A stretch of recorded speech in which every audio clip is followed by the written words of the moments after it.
बाबा मथुरा में रहकर मूंगामल जी को संगीत सिखाते थे।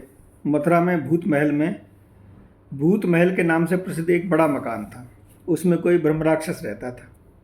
जो कोई भी उस मकान में रह जाता उसे वह जिंदा न छोड़ता, इसलिए वह बरसों से खाली पड़ा था। बाबा ने यह मकान 50 रुपये महीने में किराए पर ले लिया और मूंगामल से कहा इसकी मजदूर को बुलाकर उसकी सफाई कराने को। मूंगामल ने 100 रुपये सफाई के लिए देने को कहा, फिर भी कोई मजदूर तैयार न हुआ।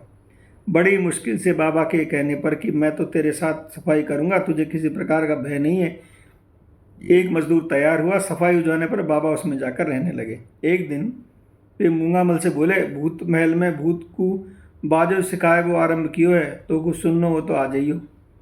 मूंगामल उनके साथ चले गए। बाबा ने बाजा निकाल कर कमरे में रखा और वैसे ही बाजे की रीढ़ की चाबियां खुल गई, पर्दा चलने लगा और बाजे की आवाज़ से कमरा गूंज उठा।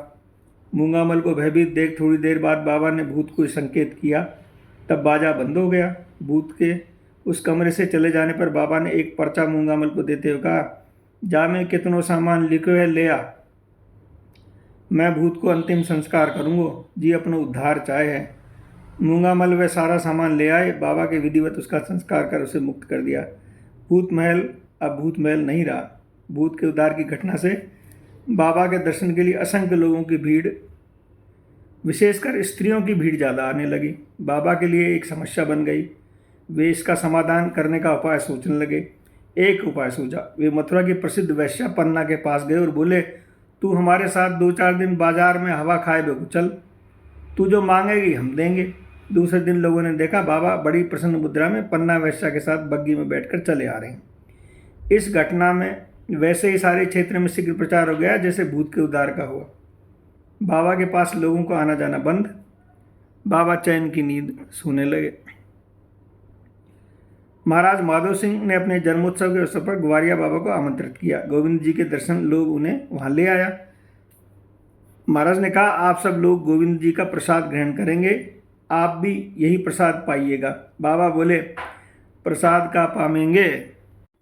बाबा बोले, प्रसाद का पामेंगे। गोविंद जी को खीर तो फीकी भोग लग रही। महाराज ने रसोइयों को बुलाया तो मालूम हुआ कि वह सचमुच में खीर में बूरा डालना भूल गया।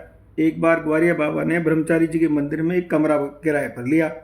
उसमें कीमती कीमती गलीचे बिछाए, दीवारों पर बड़े बड़े और सुंदर सुंदर चित्र लगाए, छत पर रंग बिरंगे झाड़ फानुस लटकाए, बीच में सुंदर रेशमी वस्त्र पहनकर चारों ओर मसंद लगाकर बैठ गए।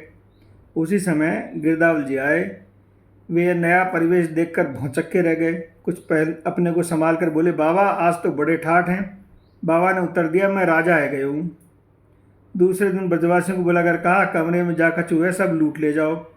ब्रजवासी जिनके हाथ जो लगा ले गए। बाबा हाथ झाड़कर कहीं और चल दिए।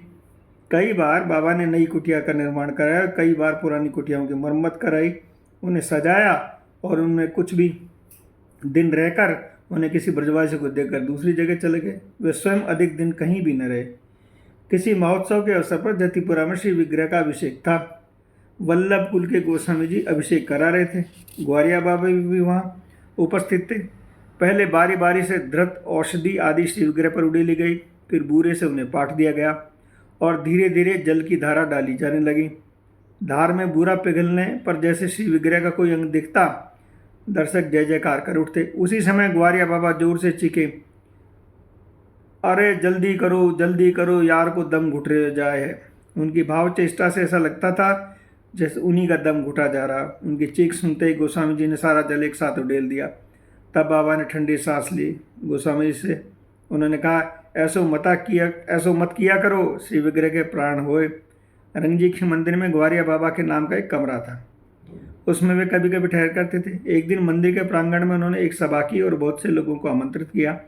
लोग आने लगे। किसी को पता नहीं सभा किस उपलक्ष्य में है। जब सब लोग आ गए तो बाबा बोले, भैया आज हमारा शोक सभा मनाओ, जानो मैं मर गया हूँ। यह सुन सब हंस पड़े। सबने समझा बाबा ने आज अच्छा मजाक किया, पर यह कुछ बाबा का मजाक नहीं था। उन्होंने आग्रह किया, देखो भैया जाको सो मेरे पीछे करो सो अभई कर लो, मैं हूँ देख लूँ, पीछे कछु मत करियो। लोगों ने उनकी शोक सभा मनानी पड़ी। तरह तरह के भाषण दिया। बाबा प्रसन्न मुद्रा से बैठे सुन लिए। कुछ दिन बाद बाबा श्री वल्लभ जी के मंदिर में फूल बंगला देखने गए। संयोगवश चौथमल जी उसी समय दर्शन करने आए। बाबा दर्शन करते करते चौथमल जी से बोले, दादा भैया यार ने हमारो तबादलो कर दिए, परसों तबादलो है जाएगो। अमर रेती में बिहारी दास बाबा के जहाँ हमारो सामान पड़ो है वहीं ते ही जावे को विचार है। तुमसे मिल लियो। चौथमल जी कुछ पूछना चाहते थे पर बाबा इतना कहते ही चल दिए। 2 दिन बाद आषाढ़ शुक्ल 14 सन 1938 को वृंदावन का सारा जनसमुदाय रमण रेती की तरफ उमड़ा चला जा रहा था। सबके चेहरे पर उदास था। सारा वातावरण शोकाच्छन्न था। वारिया बाबा का तबादला हो चुका था।